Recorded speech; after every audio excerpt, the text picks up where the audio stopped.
नाई ने कहा, सरकार, मेरा तीसरा भाई बुबक था जो बिल्कुल अंधा था।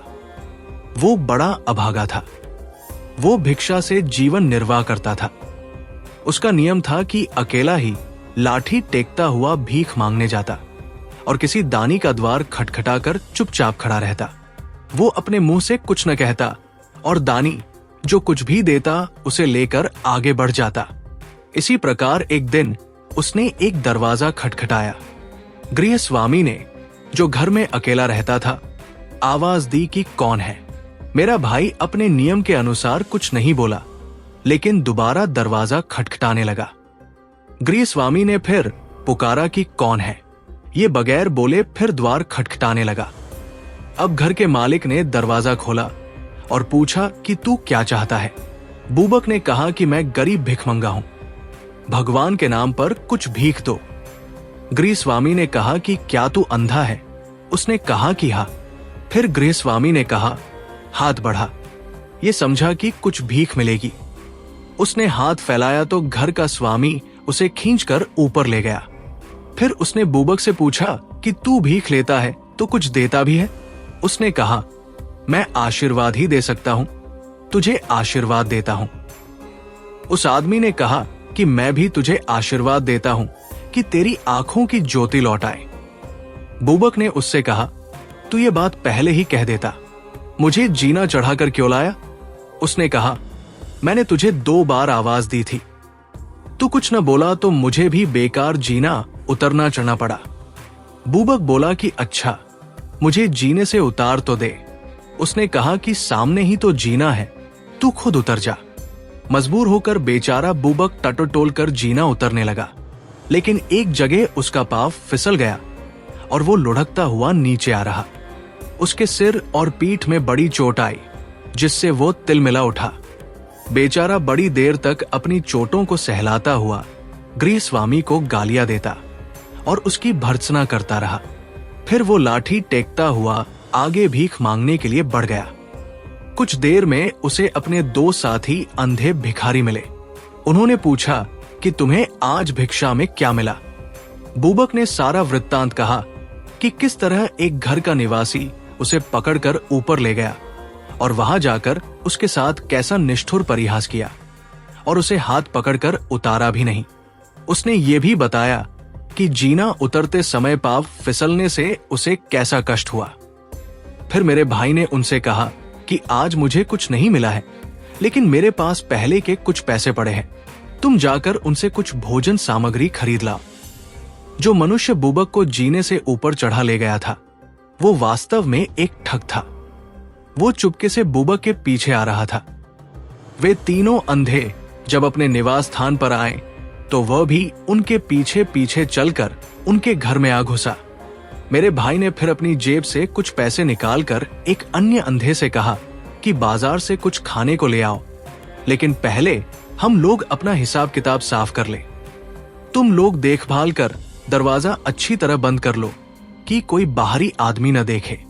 ठग उनका व्यापार देखना चाहता था, इसलिए वो छुपने के लिए छत में बंधी हुई एक रस्सी पकड़कर ऊंचा लटक रहा। अंधों ने अपनी लाठियों से सारे घर को टटोला और फिर दरवाजा बंद कर लिया। ठग ऊंचा लटका था, इसलिए लाठियों की टटोल से बच गया। अब मेरे भाई ने कहा कि तुम लोगों ने मुझे ईमानदार समझकर अपने जो रुपए मेरे पास रखे थे उन्हें वापस ले लो। अब मैं उन्हें अपने पास नहीं रखूंगा। ये कहकर वो अपनी एक पुरानी गुदड़ी उठा लाया, जिसके अंदर 42,000 चांदी के सिक्के सिले थे।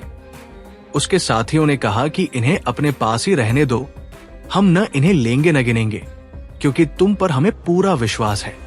बुबक ने टटोल कर गुदड़ी की माल का अंदाजा लगाया और फिर गुदड़ी को यथास्थान रखाया। फिर बुबक ने जेब से पैसे निकाल कर खाना लाने के लिए कहा। एक अंधे ने कहा, तुम पैसे रखो, बाजार से कुछ लाने की जरूरत नहीं है। मुझे आज एक अमीर आदमी के घर से बहुत सा खाना मिला है। कुछ तो मैंने खा लिया है, लेकिन अब भी बहुत कुछ बचा हुआ है। ये कहकर उसने अपनी झोली से बहुत सी रोटियां और पनीर तथा फल मेवे निकाले। तीनों अंधे भोजन करने लगे।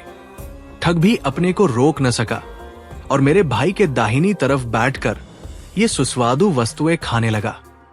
ठग ने अपने को छुपाने का पूरा प्रयत्न किया था, किंतु उसके मुंह से खाना चबाने की ध्वनि सुनकर बुबक चौंका। उसने मन में सोचा कि महाविपत्ति आ गई। यहाँ कोई अन्य व्यक्ति है जो हमारे साथ खाना भी खा रहा है और जिसने गुदड़ी का भेद जान लिया है। उसने एकदम से ठग का हाथ पकड़ लिया और चोर चोर चिल्लाता हुआ उसे घूं से मारने लगा। अन्य दोनों अंधों ने भी ठग को चिल्ला चिल्ला कर मारना शुरू कर दिया।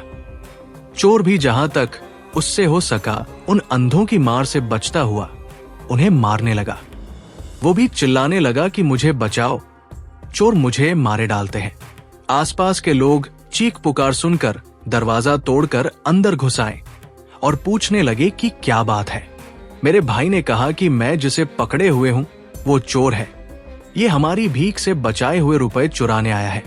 ठग ने लोगों को देखकर आंखें बंद कर ली और अंधेपन का अभिनय करने लगा और बोला, भाइयों, ये अंधा बिल्कुल झूठ बकता है। सच्ची बात यह है कि हम चारों अंधों ने भीख मांगकर ये रुपया जमा किया है। अब ये तीनों बेईमान मुझे मेरा हिस्सा नहीं देते। ये मुझे चोर बना रहे हैं और मुझे मार रहे हैं। भगवान के लिए मेरा न्याय करो और मुझे इनसे बचाओ। लोग इस मामले को उलझा हुआ देखकर सबको कोतवाल के पास ले गए। वहां अंधा बने हुए ठग ने कहा, मालिक, हम चारों ही दोषी हैं, लेकिन हम कस्में खाकर भी अपना दोष स्वीकार न करेंगे। अगर हम लोगों को एक एक करके मार पड़े तो हम अपराध कबूल कर लेंगे। आप पहले मुझसे आरंभ कीजिए। इस पर मेरे भाई ने कुछ कहना चाहा तो कोतवाल ने उसे डांट कर चुप कर दिया। ठग पर मार पड़ने लगी। 20-30 कोड़े खाने के बाद उसने एक एक करके अपनी दोनों आंखें खोल दी और चिल्ला चिल्ला कर कहने लगा, सरकार, हाथ रोक लीजिए, मैं सब कुछ बताऊंगा।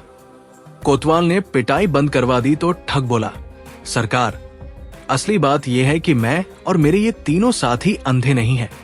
हम अंधे बने हुए हैं और भीख मांगने के बहाने लोगों के घरों में घुस जाते हैं और मौका देखकर चोरी कर लेते हैं। इस तरह से हमने 42,000 रुपया जमा किया है। आज मैंने इन लोगों से कहा कि मेरे हिस्से का 1/4 रुपया मुझे दे दो, तो इन लोगों ने भेद खुलने के भय से मुझे रुपया न दिया और मेरे जिद करने पर मुझसे मारपीट की। अगर आपको मेरी बात पर विश्वास न हो तो इन्हें भी मेरी तरह एक एक करके पिटवाइए। फिर देखिए, ये लोग तुरंत अपना अपराध स्वीकार कर लेंगे। मेरे भाई और 2 अन्य अंधों ने भी चाहा कि अपनी बात कहें, किंतु उन्हें बोलने नहीं दिया गया। कोतवाल ने कहा कि तुम सब अपराधी हो। मेरे भाई ने बहुतेरा कहा कि ये ठग है और हम तीनों वास्तव में अंधे हैं, लेकिन कोतवाल ने उसका विश्वास न किया और तीनों पर मार पड़ने लगी। ठग ने इन चिल्लाते हुए लोगों से कहा, दोस्तों, क्यों अपनी जान दे रहे हो? मेरी तरह तुम भी अपनी आंखें खोल दो और अपना अपराध स्वीकार कर लो। लेकिन वे बेचारे आंखों वाले होते तो आंखें खोलते, उसी तरह पिटते और चिल्लाते रहे। अब ठग ने कहा, सरकार, ये लोग बड़े पक्के हैं। अगर आप इन्हें पीटते पीटते मार डालेंगे तो भी ये अपना अपराध स्वीकार नहीं करेंगे। इन्होंने जितना अपराध किया है, इन्हें उससे अधिक दंड मिल चुका है। अब हम सभी को काजी के सामने पेश कर दिया जाए, वो ठीक फैसला करेगा। काजी के सामने उस ठग ने कहा, हम लोगों ने चोरी से वो धन एकत्र किया है। आज्ञा हो तो मैं उस राशि को आपके सामने पेश करूं। काजी ने अपना एक सेवक उसके साथ कर दिया। ठग उसके साथ जाकर मेरे भाई की गुदड़ी उठा लाया। काजी ने उस रकम का 1/4 भाग ठग को दे दिया, जिसे लेकर वह चला गया। शेष रकम उसने अपने पास रख ली और बाकी 3 लोगों को और पिटवाया और देश निकाला दे दिया।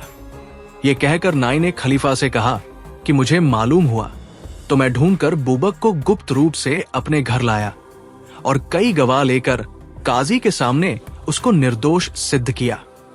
काजी ने ठग को बुलाकर उसका रुपया छीनकर उसे दंड दिया, किंतु रकम इन लोगों को न दी। खलीफा ये सुनकर बहुत हंसा। फिर नाई ने चौथे भाई की कहानी शुरू कर दी।